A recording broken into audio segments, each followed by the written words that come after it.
नाज़रीन, रुपया पैसा में आपको खुशामदीद कहते हैं। मैं हूं अली नासिर।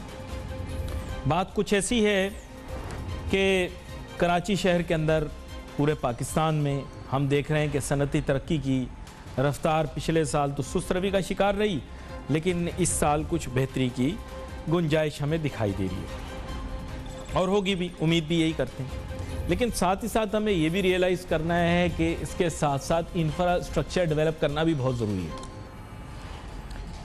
अभी हाल ही में प्रोग्राम जो कर रहे थे उसमें यही बात की थी कि जनाब कैपेसिटी बिल्डिंग करने की ज़रूरत है ताकि हमारी मुल्क की सनतें जो हैं वो फिर एक्सपोर्ट कर सकें या फिर डोमेस्टिक मार्केट को सर्व कर सकें। यानी चाहे आपने इंपोर्ट सब्स्टिट्यूशन करनी हो या फिर आपने एक्सपोर्ट करनी हो, दोनों सूरतों के अंदर आपको कैपेसिटी अपनी जो है बिल्डिंग करनी पड़ेगी। कैपेसिटी बिल्डिंग के बगैर काम नहीं होगा। ये कहते हैं साहब सनतें लगा दो, सनतें ऐसे चुटकी बजाते तो नहीं लगे। अगर आपने सनतें पाकिस्तान में लगानी हैं तो आपको कैपेसिटी बिल्डिंग करनी पड़ेगी और कैपेसिटी बिल्डिंग के लिए इंफ्रास्ट्रक्चर बुनियादी रिक्वायरमेंट है। तवानाई की कमी, तवानाई बहरान एक बुनियादी मसला है जिसकी वजह से पाकिस्तान की तरक्की जो है माशी तौर पे वो थोड़ी सी सुस्त रवि का शिकार है। अगर हमें इसे तेज़ चलाना है तो फिर हमें अपने तवानाई के बहरान को ख़त्म करके तवानाई के अंदर जो आप कह सकते हैं कि खुद कफील होना है, वो इतना आसान काम नहीं, एक दिन में नहीं होगा। अगर ये काम हमने करना है और हमें फ्यूल ऑयल से हटना है, जिसे आप कह सकते हैं कि मादनी तेल से हटना है, तो फिर हमें जाना पड़ेगा अल्टरनेटिव एनर्जी की तरफ, पन बिजली की तरफ। पन बिजली अब लोग कह रहे हैं कि महंगी हो गई। मैं नहीं कहता कि महंगी हो गई, लेकिन लोग कहते हैं कि महंगी हो गई। पन बिजली महंगी है, उसके साथ साथ अगर देखा जाए तो फिर ईजी तरीका ये शमसी तवानाई, सोलर एनर्जी, या फिर ये कि हवा से बिजली बना लें।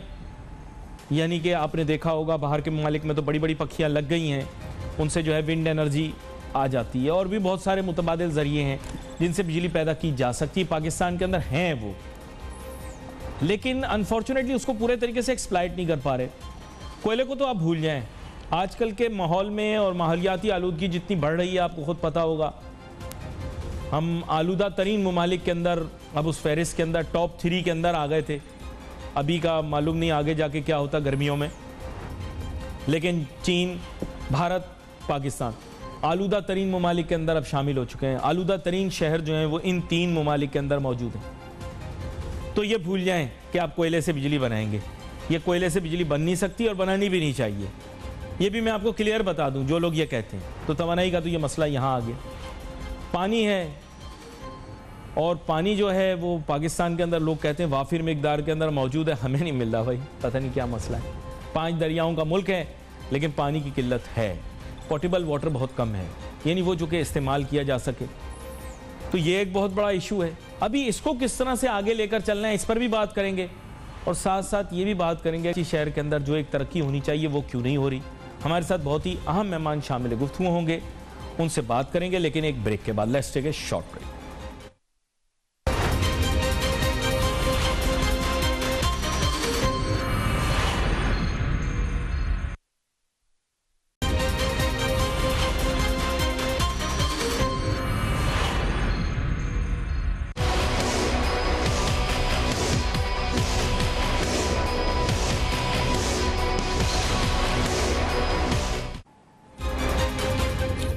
नाजरीन, welcome back after the break. अब हमारे साथ मौजूद होंगे बहुत ही अहम मेहमान, किसी तारुफ के मोहताज नहीं है, जनाब रऊफ सिद्दीकी साहब, साबिक सूबाई वज़ीर बराए सनत भी रहे हैं और भी बहुत सारे पोर्टफोलियोज़ इनके पास रहे हैं।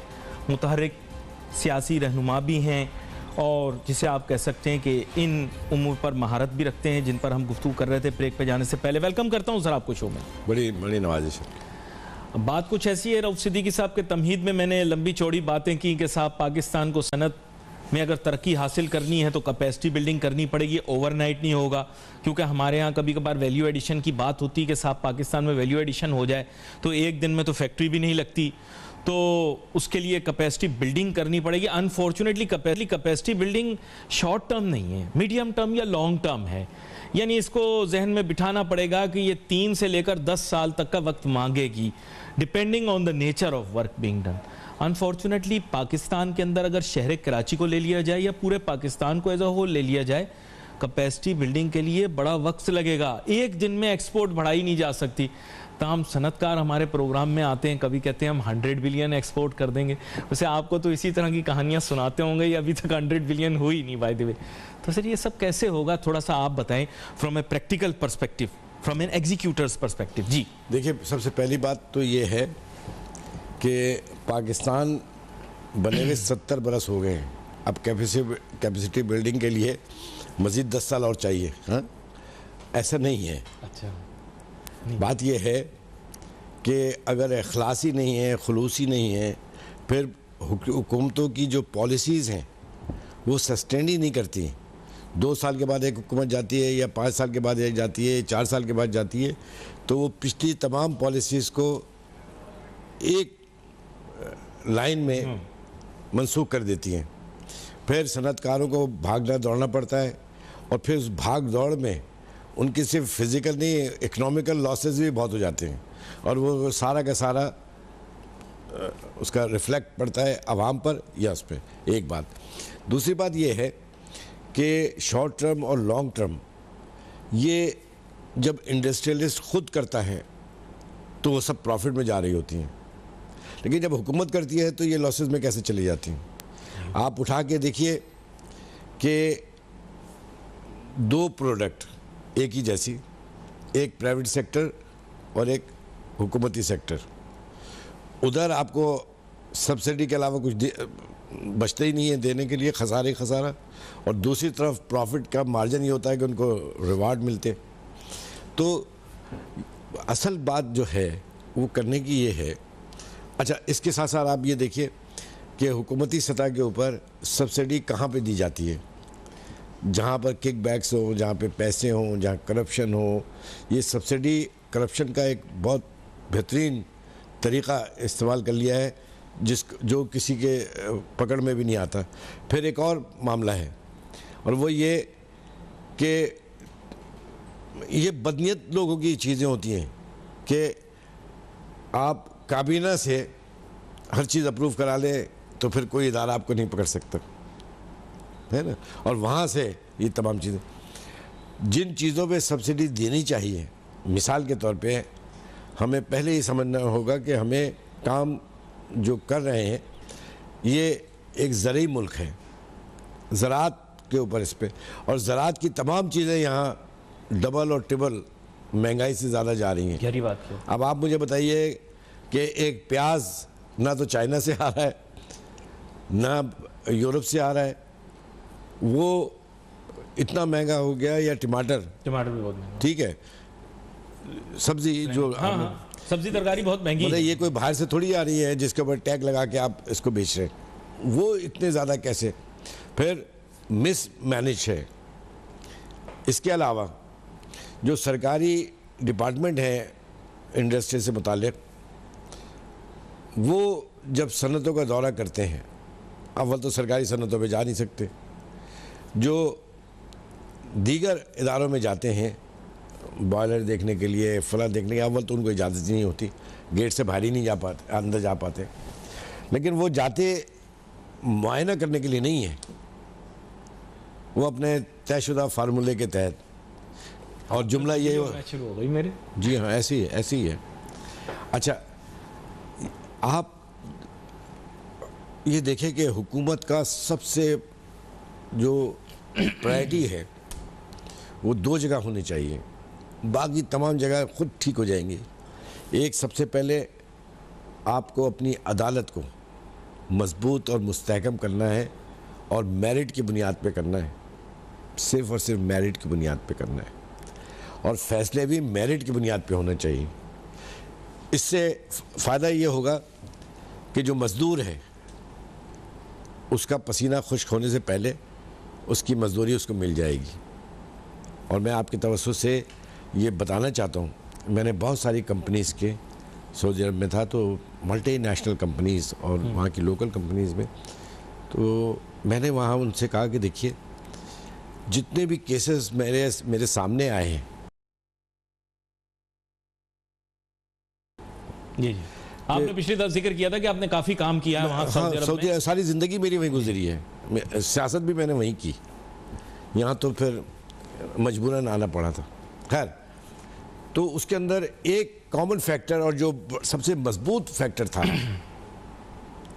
वो था, जो कंपनीज लिक्विडेट हुई वो अपने स्टाफ की, अपने मज़दूरों की तनख्वाहें एक एक महीने, दो दो महीने करके लेट करते करते 4-4 महीने, 6-6 महीने गई।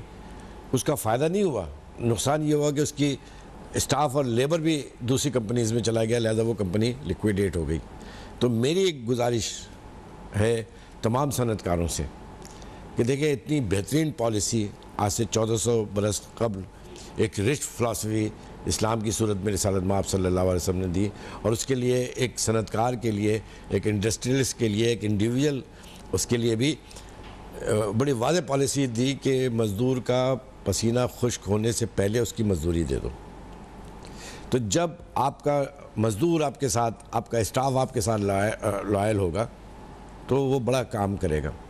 हमारे यहाँ सनतकारों में सबसे बहुत कम ऐसे हैं जिनमें खौफ खुदा है। ये लस्ट जो पैसे का है ना इसमें। अच्छा, अब हुकूमत को क्या चाहिए? हुकूमत को चाहिए कि वार फुटिंग पे इसकी तरफ तवज्जो दें, इसको सेग्रीगेट करें, वो इंडस्ट्री ज़्यादा से ज़्यादा लगाई जाए जो एग्रो बेस इंडस्ट्री हो। आप की कोशिश ये होती है कि जो चीनी आपके पास पैदा हो वो आप स्मगल करा दें और आप बेच दें कि आपको फ़ौरन आपके अकाउंट्स अच्छे हो जाए, ठीक है। और फिर 3 महीने के बाद, 6 महीने के बाद फिर एक हुकूमत टेंडर करती है और उससे ज़्यादा दुगनी चीनी, दुगने तिगने 4 गुना उसमें इमरजेंसी की बुनियाद पे ला के। पर आप ऐवानों में बैठे, एक बात मैंने आपसे पूछनी है, ऐसा क्यों होता है कि जो मोस्ट इन्फ्लुएंशियल पॉलिटिशियंस होते हैं वो शुगर के बिजनेस में चले जाते हैं, या वाइसी वर्सा आप समझ लें, शायद वो लोग जो कि शुगर के बिजनेस में होते हैं वही बासर सियासतदान बन जाते हैं। आई डोंट नो, आप इसको बेहतर बता पाएंगे कि how we are able to manipulate, क्योंकि मेरे ख्याल से इंटरनेशनली मैंने कहीं देखी ये शुगर पॉलिटिक्स है, मैं इसे शुगर पॉलिटिक्स कहता हूँ। It works here in our country. वो ये आप पता ही रिकग्नाइज्ड है, वो कहते हैं इसको माफिया कहते हैं, पता नहीं क्या क्या कहते हैं। नहीं, अब इसमें तो एक ताकत सिर्फ शुगर, देखिए पाकिस्तान का नाम न लीजिएगा किसी का, नहीं, पाकिस्तान का अलमिया है कि पहले एक तबकाती जंग होती थी, ठीक है, जागीरदारों की और सरमायादारों की। अच्छा, जागीरदारों ने की एक ताकत उनके पास थी, उन्होंने फिर सनतें लगानी शुरू कर दी, लिहाजा सनती ताकत भी ले ली। फिर पीरी मुरीदी की ताकत, वो लेके 3 ताकतें एक साथ हो गई। अब ये 3 ताकतें मिलकर हुकूमत बनाती हैं, आवाम का खून चूसती हैं और उनका पुरसान हाल कोई नहीं। ये 1200-1300 ख़ानदान जो इस मुल्क की तबाही का सबब है, और आज 23 करोड़ आवाम महंगाई की चक्की में पिस रही है, जिस बेदर्दी के साथ उनके तबाही हुई है, इससे पहले मैंने तो अपनी आंखों के सामने नहीं देखी। It's very painful, the plight of the poor of this country is really painful. यहाँ पर एक ब्रेक लेते हैं, ब्रेक के बाद वापस आते हैं, फिर मैं रऊफ सिद्दीकी साहब के साथ डिस्कशन यही करूँगा कि ये जो बुलंदबांग दावे किए गए कि जनाब मुल्क जो है वो तरक्की बड़ी तेज़ी से करेगा वगैरह वगैरह, फिर उसके बाद वापस रिवर्स गियर लग जाता है, फिर नए आते हैं, फिर वो यही बात करते हैं, फिर रिवर्स गियर लग जाता है। इसकी वजूहत क्या है? Let's take a short break.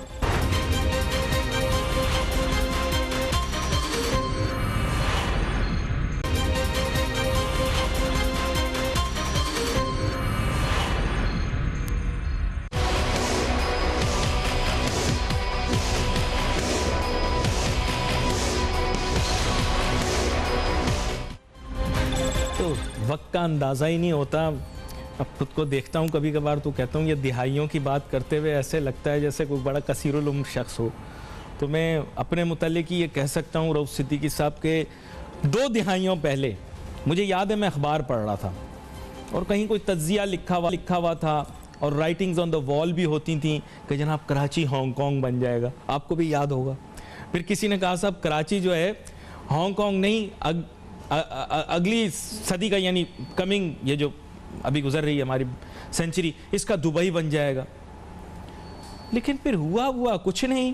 यहाँ के हालात देखें तो फिर मैं कहता हूँ कि जो आसार कदीमा हैं बहुत सारे ममालिक के, वैसी कहीं कहीं तस्वीर पेश करता है। मैं आपको बताऊं, कहीं कहीं, ऐसी बात नहीं पूरा कराची शहर में नहीं, कहीं तो बहुत ऊंची ऊंची इमारतें हैं, वो भी अब आहिस्ता आहिस्ता खंडरात में तब्दील हो रही हैं। लेकिन आप देखिए, ये तो हांगकांग नहीं बना। लोग तो इसके बारे में पेशगोइयाँ करते थे कि जनाब रीजनल कैपिटल बन जाएगा, ग्लोबल कैपिटल बन जाएगा। सब बड़े बुरे हालात हैं। क्या कहते हैं आप? है, बात यह है कि कराची को सिर्फ कराची ही रहने दें, यही बहुत अच्छा है। और अब ये बुलंद बांग दावे, आप मुझे बताइए कि कराची जो कि इसके बावजूद, इस हालात के बावजूद भी फेडरल को मोर देन 60% रेवेन्यू देता हो और प्रोविंस को मोर देन 90% रेवेन्यू देता हो, तो पोटेंशियल तो खैर इसके अंदर बहुत है, पोटेंशियल है। लेकिन सोचने की ये बात है कि आखिर ऐसा क्या हुआ है 10-12 बरस में कि इस शहर को तबाही के दाने पे लाया गया। ये किसी वजह से नहीं, ये नाअहली की वजह से नहीं है, बाय डिज़ाइन है। बाय डिज़ाइन है, बाय डिज़ाइन है ये कि इसको पनपने नहीं देना इस शहर को। लेकिन उससे फ़ायदा किसको होगा? इसके बड़े बहुत फ़ायदा उठाने वाले बड़े मुल्क की साजिश भी है, गैर मुल्क की साजिश भी है, नुकसान भी है और उनके फ़ायदे भी हैं। ये पहले कहते थे ना अंग्रेज़ों को कि वो हिंदुस्तान पे सोने की चिड़िया है, उस पर कब्ज़ा किया जाए। इसी तरीके से कराची इस पाकिस्तान की सोने की चिड़िया है। मैं आपको एक बहुत अजीब सी बात बताता हूँ। मेरे बचपन में इसी शहर कराची के अंदर गोरे, अंग्रेज़, मुख्तलिफ़ शहरियतों के लोग, कौमियतों के लोग आम सदर की सड़कों पर घूमा करते थे और लिबास भी अपनी मर्जी का पहनते थे। सॉरी, मैं उसको ज़्यादा नहीं डिफाइन कर सकता, बट अपना वेस्टर्न ड्रेस पहनते थे and there was absolutely no problem. कुव्वत बर्दाश्त लोगों में बहुत थी। जो अभी एक एक्सट्रीमिस्ट माइंडसेट शो किया जा रहा है, ऐसा नहीं था। अब ऐसा नहीं है। मेरे लिए ये बहुत ही कोई ख़ास चीज़ होती है अगर कभी से को गलती से कोई गोरा देख लूँ। अब तो चीनी भी नहीं दिखते, पहले चीनी दिख जाते थे कुछ, अब चाइनीज़ भी नहीं दिखते। इसकी क्या वजह है? मैंने हज़रत आपको बताया कि वो इंतहा पसंदाना सोच आज भी नहीं है इस शहर के अंदर। आखिर ऐसा क्या होता है कि 3 बरस बाद, 4 बरस बाद इस शहर में एक लसानी बुनियाद के ऊपर हंगामा आ रही होती है, फसादात होते हैं, 2 दिन रहते हैं वो, उसके बाद ख़त्म हो जाते हैं और फिर 3-4 बरस यही सारी लसानी इकाइयाँ एक ही मोहल्ले में रहती हैं, एक ही ताल्लुक़े में रहती हैं, एक ही बस में सवार करती हैं, एक ही कारखाने में काम करती हैं। अगर ये नस्ली बुनियाद होती या तासुब की बुनियाद होती तो ये हमेशा रहना चाहिए। ये आखिर 2-3 बरस में क्यों होता है और 1 दिन और 2 दिन के लिए होता है? यानी आपके कहने के मुताबिक this is a truly metropolitan city जिसके अंदर बहुत ज्यादा बर्दाश्त है, अभी है, रेजिलियंस है, रेजिलियंस है, अभी बुरे वक्तों से भी गुजर के। हाँ, क्योंकि पोटेंशियल बहुत है, इसलिए ये जर्क बर्दाश्त कर लेता है। लेकिन ये कब तक चलेगा? अब बात है कि कब तक। एक वाक़या, एक सानिया, अल्लाह ना करे कोई छोटा सा भी हो गया और अवाम को तो दीवार से लगा दिया ना उनकी नुमाइंदगी है, न सियासी नुमाइंदगी का हक आप देते हैं। आप उनको खेलों में और शेर व शायरी में और मुशायरों में और बैडमिंटन में लगा के आप समझते हैं कि आपने लॉ एंड ऑर्डर कायम कर दिया है। या लॉ एंड ऑर्डर इसको थोड़ी कहते हैं। लॉ एंड ऑर्डर एक मुकम्मल पैकेज होता है जो आवाम के लिए होता है। चोरी, डकैती, को ऐसा हो सकता है? मैं तो वज़ीर दाखिला रहा हूँ ना, मैं तो और मुश्किल वक्त में, हाँ, और पता है ऐसे चोरी डकैती नहीं हो सकती, बिल्कुल नहीं हो सकती। ये आपने अंदर की बात बताई। बिफोर आई मूव फॉरवर्ड, मैं आपको बता दूं कि in today's status Karachi's law and order situation is better than many cities of Pakistan. But moving forward, अब वही सवाल जो आप कह रहे थे कि मैं इसका बड़ा धुआंधार जवाब दूंगा। हर दफ़ा हुकूमत आती है, जो भी आती हैं, और आपको पता है कि बार बार हुकूमतें पाकिस्तान में बदलती भी रहती हैं, हुकूमतें बदल जाती हैं, चेहरे वही रहते हैं। देखें, अजीब सी चीज़ है। लेकिन खैर, एनीवे, वो आती सबसे पहले कहते हैं इकोनॉमिक प्रोग्रेस का व्हील चलना शुरू हो जाएगा, ये हो जाएगा जनाब, 200 अरब डॉलर आएंगे, 100 अरब डॉलर ये मारेंगे और वो उसके दांत तोड़ेंगे और ये करेंगे, वो करेंगे, कचकोल तोड़ देंगे। You have been listening to all these things sir. फिर उसके बाद फिर रिवर्स गियर। ये क्या बात है? ये आज तक समझ नहीं आया। देखिए, इकोनॉमिक प्रोग्रेस क्यों नहीं होती हमारी? ऐसा हो सकता है, ये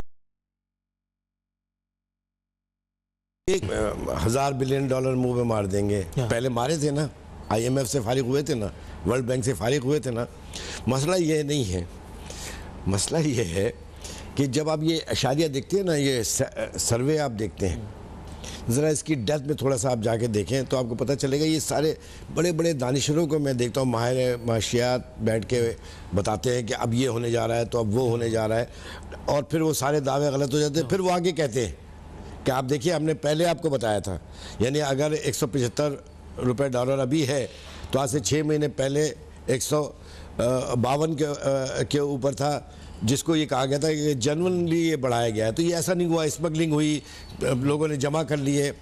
लेकिन मैं आपको बताऊं, जो दानिशरों को मैंने देखा, ये एक सेट फार्मूले मईशत के इन्होंने पढ़े हुए हैं और ये आगे बताते हैं कि इस तरह करें, वन साइज फिट्स ऑल। लेकिन हो नहीं सकता, प्रैक्टिकली मुमकिन नहीं है। आप अपनी अच्छा मैं ज़रा वो बताऊं। हाँ बताइए। वो फरमाने लगे, एक बहुत बड़े चैम्पियन थे, मैं भी मतलब उनकी अब इज़्ज़त तो करता हूँ, नाम तो उनका बहुत बड़ा था, तो ऐसे ही बैठे हुए थे। वो कहने लगे कि चाइना के साथ दोस्ती जो है वो हमें बड़ी नुकसानदेह होगी। मैंने कहा हुजूर किस लिए? कहने लगे कि वहाँ से हर चीज़ मंगानी पड़ेगी, हम वहाँ भेज कुछ नहीं सकते। और ये कह के उन्होंने फिर शुरुआत की। मैंने कहा सरकार, जो कुछ आप फरमा रहे हैं तो बिल्कुल ठीक है, लेकिन अगर हम चाइना से भी लड़ाई लेके बैठ जाएँ तो आप 7 समंदर पार से मदद मांगेंगे, चीनी वगैरह वहाँ से मांगेंगे, आप चाय की पत्ती भी वहाँ से मांगेंगे, वहाँ की हर चीज़ आप उनकी कीमतों के ऊपर आप लेते हैं, फिर वो आप अपनी करेंसी को ऊपर नीचे करके आपसे 10 गुना ज़्यादा लेते हैं।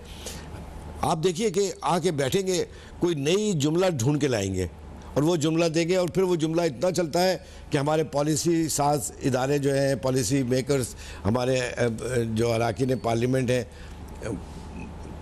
वो जो एजेंडा होता है वो पढ़ने की ज़हमत गवारा नहीं कर सकते। जो मैंने नेशनल असेंबली और प्रोविंशियल असेंबली देखा, वो उसके ऊपर वो जुमले लेकर हर जगह दोहराना शुरू कर देते हैं। तो संजीदा होना पड़ेगा आपको अपने मुल्क को चलाने के लिए। बोरोड आइडियाज के ऊपर मुल्क चलाने की कोशिश करते हैं, बोरोड। अच्छा, थेफ्ट तो नहीं बोलेंगे हम, थेफ्ट नहीं बोलेंगे इसको, लेकिन बोरोड आइडियाज। लेकिन मैं आपसे पूछना चाहता हूं, क्या पाकिस्तान के अंदर दानिश्वरों का फुकदान? बिल्कुल नहीं है, बिल्कुल नहीं है, बिल्कुल नहीं है। एक शख्स जो पढ़ा लिखा है और भूखा है, वो आपकी फूड पॉलिसी बेहतरीन बना के दे सकता है, किचन की पॉलिसी बना के। जिसको कुछ पता ही नहीं है वो आकर पॉलिसीज़ बनाते हैं। मैं वफाकी हुकूमत को भी ये कहूँगा और सूबाई हुकूमत को भी ये कहूँगा, बात यह है कि ये तजुर्बात कब ख़त्म होने चाहिए। जेन्युइनली आपको लीडरशिप को लाना पड़ेगा, आवाम से बात करनी पड़ेगी, आवाम को ऑन बोर्ड लेना पड़ेगा।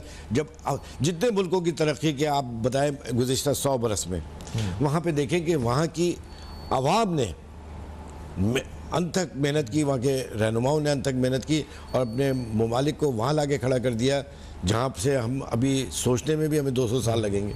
ठीक है, अपने सोचने का काम भी जो है ना, ये वफाकी हुकूमत और सूबाई हुकूमत और ये जितने भी सो कॉल्ड हैं, ये अपने सोचने का काम भी दूसरों से लेते हैं। मैं मुश्किल सवाल आपसे पूछूं, मुश्किल सवाल आपसे पूछूं। जापान दूसरी जंग अज़ीम में तबाह हो गया, मेरी ज़बान पे हर्फ नहीं या दुनिया वाले बहरे हैं, तो ये अब खेल बंद होना चाहिए।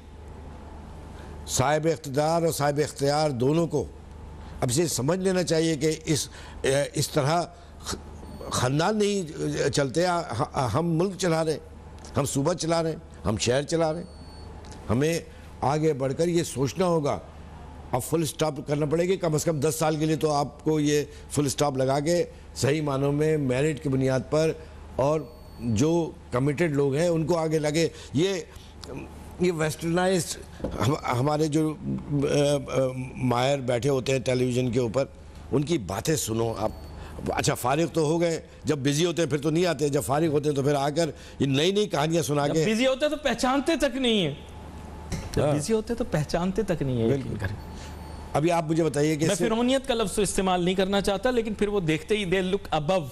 नहीं, कैफियत तो वैसी होती है ना, कैफियत तो बात यह है कि वैसे हमारा निज़ाम फिरौन बनाता है, लोग इतने फिरौन होते नहीं, लेकिन खुद ब खुद फिरौनियत आ जाती। आई डोंट नो, आप बेहतर जानते हो। आवाम बहुत तेज़ी से उस तरफ जा रही है, वो शऊर बेदार होता चला जा रहा है, अवेयरनेस आ रही है। बहुत है, बहुत है, बहुत है। लेकिन बात सारी ये है कि इसको जितनी जल्द हो सके ठीक करें, लोगों को इज्जत देना सीखें, किसी भी कौम के जो लीडर होते हैं उनको इज्जत दें और जेन्युइनली तलाश करें। ये थोड़ी कि खाना पूरी करने के लिए इसको बिठा दिया तो वो बैठ गया, उसको बिठा दिया। अच्छा गुफ्तगू, इशारतन बहुत सारी बातें कह दी और गुफ्तगू सुनो तो सर पीटने का दिल चाहता है। नज़िया निकल आया, हर तेरा मेरा भी राह चलता हुए जिसको कुछ आता जाता नहीं है वो भी ये कहता है कि मैं भी वज़ीर आला बन सकता हूँ, मैं भी गवर्नर बन सकता हूँ, मैं भी वज़ीर आज़म बन सकता हूँ, मैं भी सदर बन सकता हूँ। फिर मुल्क ऐसे नहीं चलते, संजीदगी की ज़रूरत है। एक कथा सुनाऊंगा इनको, लेकिन प्रोग्राम के बाद जो एजाज पॉपुलर मेरिठी साहब हैं, हिंदुस्तान के बड़े मशहूर शायर हैं, तो बस उसका कथे का आगाज़ यही है कि अजब नहीं कि तुक्का भी तीर हो जाए। तो यहाँ पर एक प्रोग्राम हम वाइंड अप करते हैं, लेकिन वक्त का पता नहीं लगता जब भी रऊफ सिद्दीकी साहब तशरीफ़ लाते हैं, क्योंकि बड़ी मज़ेदार गुफ्तगू हो रही होती है। बहुत सारे नुकात थे रह गए। प्रोग्राम चूँकि पूरे पाकिस्तान में देखा जा रहा होता है, कौमी नोयत की गुफ्तगू हुई है, तो आगे चल के भी हम आने वाले दिनों में इनसे गुजारिश करेंगे प्रोग्राम के अंदर दोबारा आएँ, ताकि इस मौजू को हम मुकम्मल कर सकें और जितने पसमानदा लोग इस वक्त प्रोग्राम देख पसमानदगी में हैं, परेशान हैं, उनके मसाइल के हल के लिए कोई ना कोई तरीका कार निकालने की कोशिश करेंगे। We wait for message on Facebook. Ali Nasir हमारी टीम को इजाज़त दीजिए। अल्लाह हाफ़िज़।